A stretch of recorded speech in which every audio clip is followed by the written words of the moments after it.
keuangan milik negara yang berperan penting dalam perekonomian masyarakat Indonesia.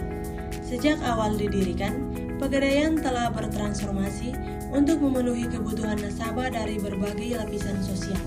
Dengan lebih dari 4.000 outlet di seluruh Indonesia, Pegadaian hadir dekat dengan masyarakat di berbagai daerah.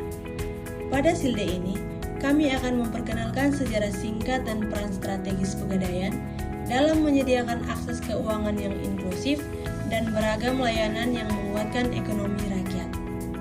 Sejarah singkat tentang Pegadaian. Yang pertama, pada tahun 1901, didirikan oleh pemerintah kolonial Belanda sebagai Bank Van Lennep. Yang kedua, pada tahun 1961, dinasionalisasi menjadi perusahaan negara Pegadaian untuk melayani rakyat Indonesia. Yang ketiga, pada tahun 2003, bertransformasi menjadi PT Pegadaian atau Persero dengan model perseroan terbatas. Yang berikut ada visi dan misi Pegadaian. Yang pertama, visi Pegadaian menjadi the most valuable financial company di Indonesia yang terpercaya dan inovatif. Yang kedua, misi Pegadaian menyediakan solusi keuangan inovatif dan berkelanjutan yang memenuhi kebutuhan masyarakat luas.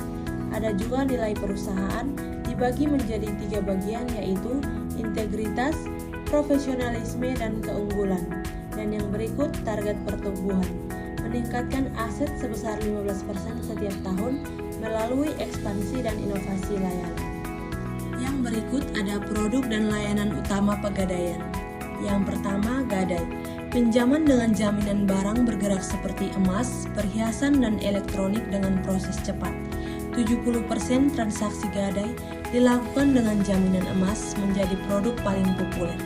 Dan yang berikut produk lainnya dibagi menjadi 3 bagian, yaitu yang pertama, pembiayaan mikro untuk usaha kecil dengan kemudahan persyaratan.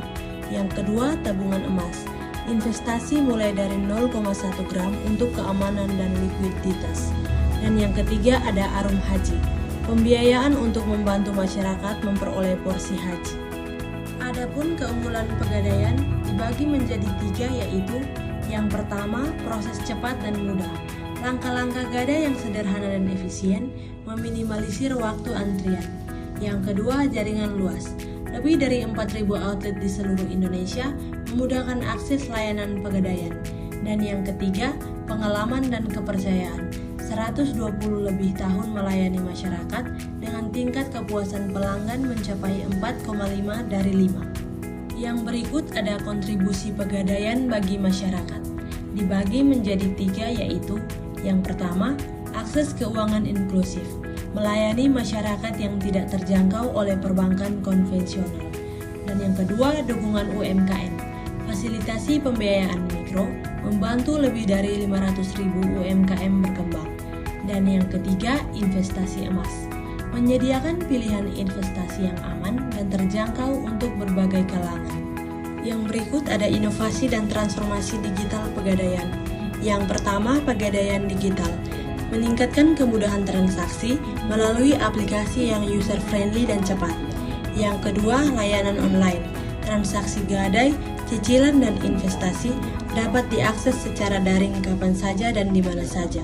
Yang ketiga, integrasi dengan e-komersi, kolaborasi dengan platform vintage dan e-komersi untuk memperluas ekosistem keuangan digital. Dan yang keempat, pengguna aktif. 5 juta pengguna aktif yang terus bertumbuh, mencerminkan adopsi teknologi yang pesat. Dan yang terakhir, kesimpulan dan masa depan Pegadaian. Dibagi menjadi 4, yaitu yang pertama, komitmen pelayanan. Terus memberikan solusi keuangan terbaik yang membantu menguatkan ekonomi masyarakat. Yang kedua, transformasi digital. Memperkuat inovasi dan teknologi untuk menghadapi tantangan di era modern. Yang ketiga, rencana ekspansi. Targetnya menjangkau seluruh Indonesia melalui layanan digital pada tahun 2025. Yang keempat, bersama Pegadaian, meraih masa depan yang lebih baik dengan solidaritas dan dukungan keuangan yang inklusif.